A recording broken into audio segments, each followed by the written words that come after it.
Thy soul shall find itself alone, amid dark thoughts of the grey tombstone, not one of all the crowd to pry into thine hour of secrecy. Be silent in that solitude which is not loneliness, for then the spirits of the dead who stood in life before thee are again in death around thee, and their will shall overshadow thee. Be still. The night, though clear, shall frown, and the stars shall not look down from their high thrones in the heaven, with light like hope to mortals given, but their red orbs without beam to thy weariness shall seem as a burning and a fever which would cling to thee forever. Now our thoughts thou shalt not banish, now our visions ne'er to vanish. From thy spirit shall they pass, no more like dewdrop from the grass. The breeze, the breath of God, is still, and the mist upon the hill, shadowy, shadowy, yet unbroken, is a symbol and a token, how it hangs upon the trees, a mystery of mysteries.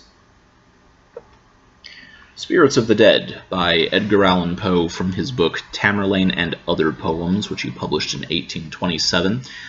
I don't have a lot to say about this. As I've said before, there have been a lot of people more qualified to speak about these authors than I am. But I did find a curious note. Some people think that the poem is merely about one who visits a churchyard. But there are some people who think that the poem is inspired by an incantation at the end of the first scene of Byron's Manfred, which is believed to refer to the last unsuccessful attempt at a reconciliation with Lady Byron. One of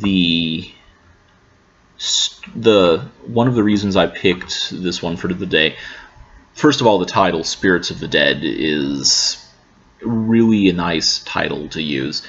There is also something kind of,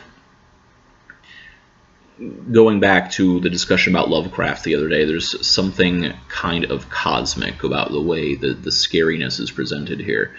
That it's not that anything is actually different than it was before, it's just that the author is kind of realizing that there's something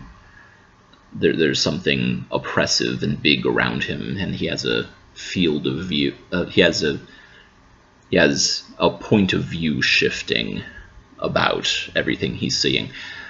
Now, having said that, I don't actually feel there's a lot scary going on here, but there is an unsettling, there is scariness afoot. Now, there are other poems. I don't know if I'm done with Poe yet for this. Like I said before, I love The Raven, although, as The Simpsons pointed out, The Raven also doesn't have a lot overtly scary happening. There's a lot of implied fear, though. Now that we've had some ghosts and goblins, I'm going to get ready for the next part of our Fortnight of Fright. See you next time, and until then, stay scared, everyone. Just end it. End it now. Ready? Stay scared.